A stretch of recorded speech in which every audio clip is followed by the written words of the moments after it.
அரசியல் புரட்சியின் அடையாளமா, ஒடுக்கப்பட்ட மக்களை உயர்த்துகிற கருத்தியல் தெளிவான அடையாளமா, திராவிட இயக்கம் இருக்கிற காரணத்தால் தான்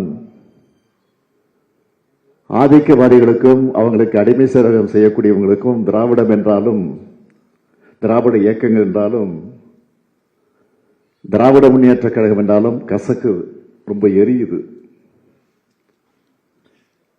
ஒடுக்கப்பட்டவங்க மேலெழுந்து வராங்க என்பது எவ்வளவு வன்மம் வெளியே வருது. வரலாற்றை கொஞ்சம் திரும்பி பார்த்தோம்னா விமர்சனங்கள் என்ற பெயர்ல எத்தனை அவதூறுகள், எவ்வளவு காழ்ப்புணர்வு. அந்த காலத்துல நீதி கட்சியை குழி தோண்டி புதைப்பேன்னு ஒருத்தர் சொன்னார். ஆனா இன்னைக்கு நிலைமை என்ன? 100 ஆண்டுகள் கழிச்சும் நீதி கட்சியோட நீட்சியா நாம தமிழ்நாட்டு மக்களோட ஆதரவோட மக்களோட பயணத்தை தொடர்ந்துகிட்டு இருக்கோம். நாம திராவிட மாடல்னு சொல்ல அவங்களுக்கு திரும்ப திரும்ப எரியுது. அவங்களுக்கு திரும்ப திரும்ப எரியணும்னா நாம திரும்ப திரும்ப திராவிட மாடல்னு சொல்லுவோம். 100 ஆண்டுகளுக்கு முன்னாடி தமிழ்நாடு எப்படி இருந்துச்சு, இன்னைக்கு எப்படி இருக்கு?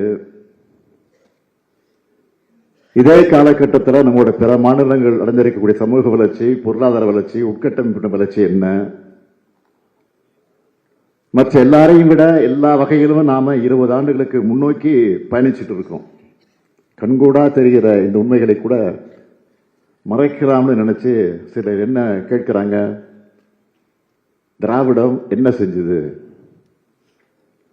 திராவிட மாடல்னா என்னன்னு கேட்கிறாங்க.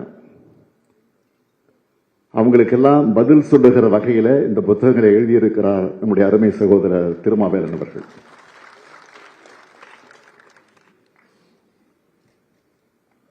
ஒரு எழுத்தாளருக்கு, அதுவும் திராவிட இயக்க எழுத்தாளருக்கு இருக்க வேண்டிய உண்மையான கடமையை நம்முடைய திருமாவேலன் அவர்கள் செஞ்சிருக்கிறார்.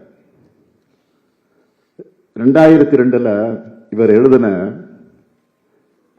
இவர் தமிழர் இல்லை என்றால் எவர் தமிழர் அந்த நூலை நான் வெளியிட்டப்போ சொன்ன திராவிட இயக்கத்தோட வரலாறு, அந்த சாதனைகள் குறித்து தொடர்ச்சியா நீங்க எழுதணும்னு சொன்னேன்.